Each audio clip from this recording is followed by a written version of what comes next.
Mungkin kalian pernah mendengar kata kumuh identik dengan kotor ataupun tidak bersih. Namun, di kota-kota besar termasuk di Indonesia sendiri kawasan kumuh seringkali ditemui, karena kawasan kumuh sering dihubung-hubungkan dengan tingkat kemiskinan, kepadatan tinggi, dan pengangguran banyak. Di Asia sendiri, ada kawasan kumuh terbesar dan sering disebut kampung kumuh. Kampung kumuh ini pun begitu tersohor hingga seantero dunia. Namun, bukan karena pesonanya yang memukai, melainkan wajah pemukiman ini yang tak sedap dipandang mata. Meskipun wilayahnya terbatas dan kumuh, kawasan ini penuh dengan bangunan bertingkat yang saling berdempetan. Banyak dari bangunan tersebut berfungsi sebagai tempat tinggal, tempat usaha, dan tempat produksi industri rumah tangga. Terletak di kota Mumbai, Maharashtra, India. Inilah Dharavi, sebuah tempat yang dijuluki sebagai pemukiman kumuh terbesar di Asia. Mungkin kita bisa menemukan banyak tempat kumuh di Asia, namun Dharavi dianggap sebagai yang terbesar di antara itu semua. Kampung ini memiliki luas lebih dari 21 km persegi dan jumlah populasi sekitar 700.000 hingga mendekati 1 juta jiwa dengan kepadatan penduduk lebih dari 277.136 km persegi. Dharavi juga dianggap sebagai salah satu daerah terpadat di dunia. Kota Mumbai sebenarnya merupakan sebuah kota modern dengan banyak gedung pencakar langit, tapi, di lain titik ada pemukiman sangat kumuh bernama Dharavi. Kehadiran kampung ini pun memberikan pemandangan yang sangat kontras. Saat gedung tinggi dan megah bersanding dengan barisan rumah-rumah reot yang kumuh. Tak jarang Dharavi disebut sebagai tempat yang merusak pemandangan kota Mumbai, sampah-sampah plastik terlihat di mana-mana mengisi setiap jengkal daerah ini. Mulai dari jalanan, pinggiran rel kereta api, hingga memenuhi aliran air sungai. Sungguh pemandangan miris yang sulit diterima mata. Tempat ini awalnya adalah daerah rawa bakau yang dihuni oleh nelayan Koli, tetapi ketika wabah melanda India pada tahun 1884, pemerintah Inggris yang saat itu menjajah India memindahkan sebagian besar industrinya ke Dharavi, wilayah pinggiran kota Mumbai. Populasinya telah berkembang sejak saat itu dan jumlah penghuninya terus meningkat hingga saat ini setelah merdeka dari Inggris.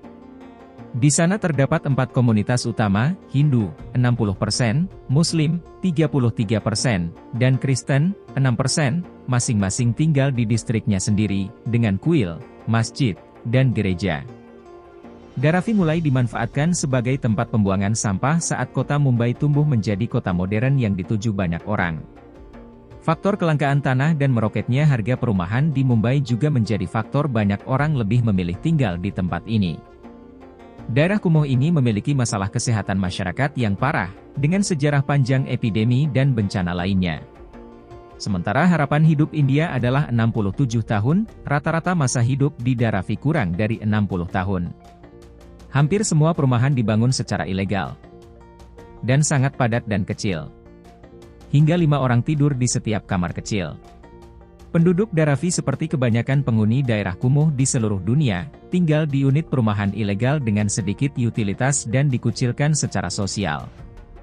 Sebagian besar berukuran 120 kaki persegi dan dapat menampung 4 hingga 10 orang, orang-orang dari latar belakang sosial ekonomi rendah, sudah lama ada rencana untuk membangun kembali Dharavi. Itu terletak di tanah bangunan utama, dan akan bernilai jutaan bagi pengembang. Tapi terdapat perlawanan besar dari penduduk dan aktivisnya. Tawaran kompensasi untuk penduduk setempat tidak memadai. Dan banyak penduduk menyukai perumahan Dharavi yang sangat murah dan terjangkau, dengan harga sewa serendah $3 sebulan. Perkampungan kumuh ini juga terletak tepat di tengah-tengah antara 2 jalur rel pinggiran kota Mumbai, jalur kereta api barat dan pusat. Kota ini, meski menyandang wilayah paling kumuh di India bahkan Asia, anehnya, Dharavi menjadi tempat wisata bagi banyak turis yang datang ke kota Mumbai. Tur daerah kumuh menjelajahi Dharavi kerap dilakukan untuk melihat kehidupan warga-warga di Dharavi. Saat di tempat wisata, kita mungkin bebas memotret apapun. Namun, di Dharavi, wisatawan atau turis tidak boleh sembarangan memotret. Warga setempat tidak terlalu senang bila kegiatan sehari-harinya diganggu wisatawan. Di sana, wisatawan atau turis akan diberitahu di mana saja titik yang diperbolehkan untuk mengambil foto atau video. Menariknya, karena banyaknya wisatawan yang datang, usaha kecil-kecilan di perkampungan kumuh tersebut jadi laris manis. Adapun salah satu kuliner khas Daravi yaitu papadam. Tak hanya itu saja, kehadiran para wisatawan di Daravi juga sangat membantu warga setempat. Sebab, agen wisata mengalokasikan sebagian keuntungannya untuk program amal. Para wisatawan yang berkunjung di Daravi tidak hanya membantu menyumbang dana, tapi juga menyumbang ilmu pendidikan untuk warga setempat. Para wisatawan atau turis juga sering mengunjungi area tembikar berusia 150 tahun untuk menyaksikan para pengrajin bekerja. Kebanyakan turis yang berkunjung ke kampung kumuh Daravi tersebut berasal dari Amerika Serikat, Inggris, dan Australia. Daravi sebenarnya bukanlah daerah kumuh biasa, tetapi memiliki perekonomian informal yang berkelanjutan. Di sini terdapat banyak unit usaha dan industri kreatif yang memproduksi berbagai macam produk seperti kulit, alas kaki, tekstil, kain, tembikar dan bahkan obat-obatan kimia. Di sini, Anda dapat menemukan kerajinan tangan berkualitas tinggi yang diproduksi oleh pengrajin lokal dengan keterampilan yang luar biasa. Banyak pengusaha kecil yang mempekerjakan penduduk setempat untuk membantu memproduksi barang-barang ini. Selain industri kreatif, Daravi juga dikenal sebagai pusat daur ulang dan pengolahan limbah. Banyak limbah dan sampah dari Mumbai dan sekitarnya dikumpulkan di sini untuk didaur ulang.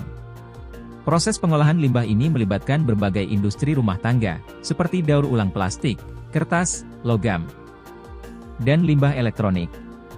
Meskipun Daravi memiliki kondisi yang sulit dan infrastruktur yang terbatas, masyarakat di sini menunjukkan semangat dan keberanian untuk beradaptasi dengan lingkungan mereka. Ada komunitas yang kuat di antara penduduk Daravi, dan mereka saling membantu dalam mengatasi tantangan sehari-hari. Namun demikian, pemerintah dan organisasi nirlaba telah mengambil langkah-langkah untuk meningkatkan kondisi di Daravi. Program-program pembaruan kawasan ini mencakup perbaikan infrastruktur, penyediaan fasilitas sanitasi yang lebih baik, dan pembangunan perumahan yang layak bagi penduduk. Dengan demikian, Darainam adalah sebuah kawasan yang unik dan menarik dengan sejarah dan budaya yang kaya. Meskipun masih menghadapi tantangan sosial dan ekonomi, penduduk Daravi terus berjuang untuk meningkatkan kondisi hidup mereka dan memanfaatkan potensi ekonomi yang ada.